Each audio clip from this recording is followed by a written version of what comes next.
Afitaniye partenariat nkuko mubibona na Bicor hamwe na BIC.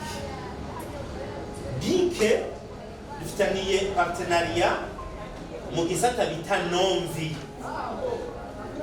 Tuvuze Nomvi ni bijya bintu bijanye na assurance y'imiduga, assurance incendie, assurance ya transport des marchandises, assurance des accidents corporels, assurance touristique, assurance de voyage, n'ibindi.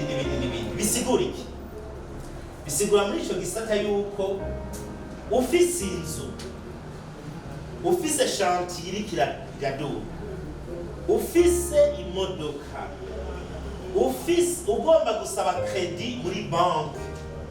Murazi ko aujourd'hui muri banque ntibaguha credit idafise assurance. Je murabizi, abatari babizi bimenyereye. Tous les crédits aujourd'hui dans toutes les banques et microfinance bayiguha ari uko iyo credit wayasirishije.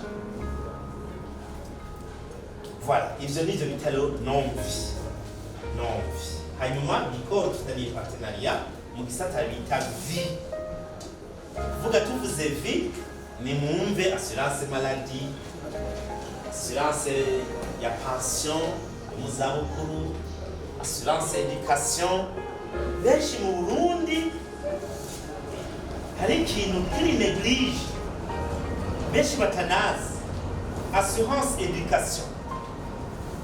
Hari abarundi benshi batazi yuko mwebwe nk'ubu mukira abasore na mwebwe numvisemwo harimwo abavyeyi bafise abana babiri batatu, bajya abana turiko turavyara burya biremewe yuko uja muri assurance ukazobarira udufaranga duke ku mwaka, hanyuma umwana wawe niyamara maternelle na primaire na secondaire akija muri kaminuza ukazoba uhejeje.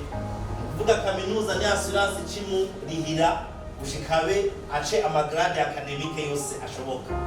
C'est l'assurance qui s'en charge. Jewe suppose yuko n'umugenzi wawe iyo modoka ndayahora ndasirije muri BIC cyangwa muri Bicor, mugabo batunyegeye batubwira ati François, iyo modoka est-ce que bashobora kumwagirira assurance yicisha iwacu?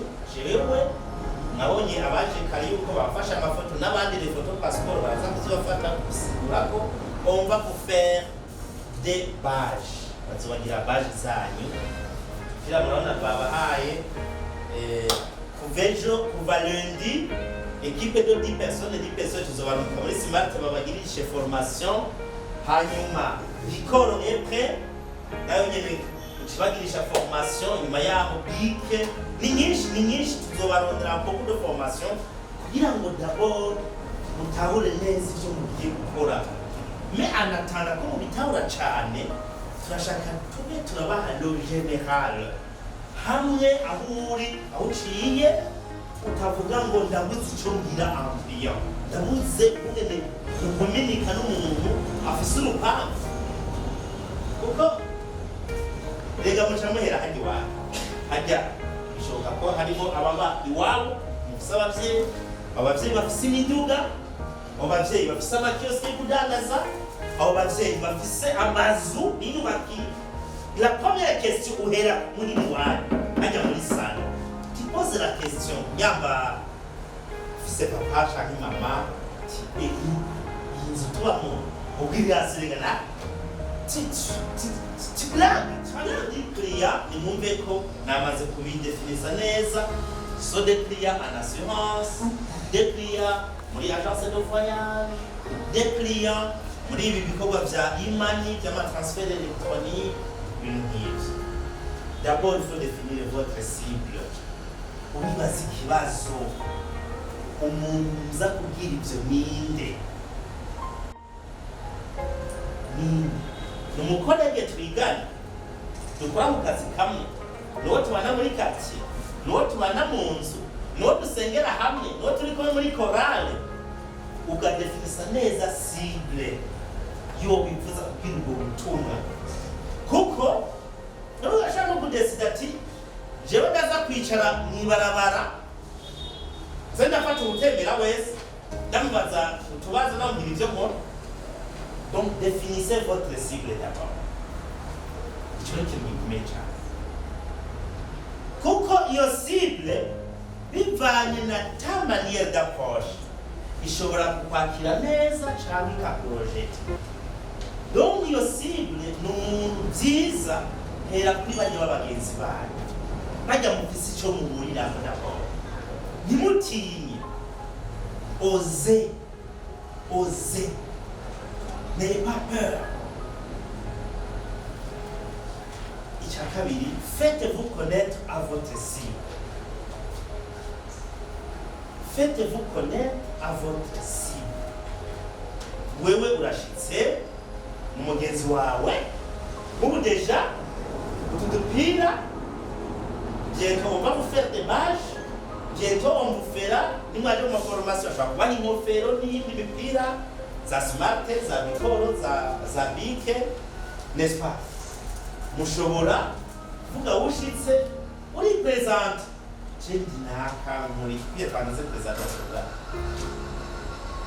ndiki jewe ndafise ikampuni dufitaniye partenariat jendi mu agent de terrain wa Akarazo Business Company.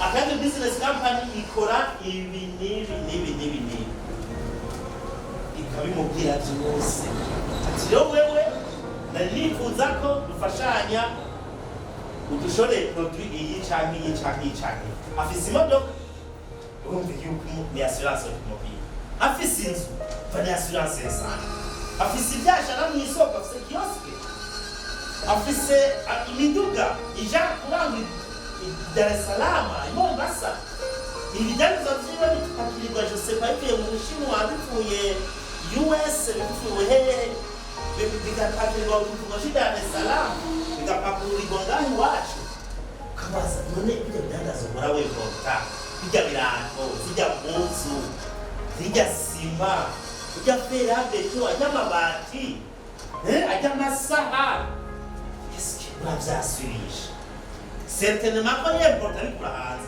ararondera assurance kuko we ntatumenya.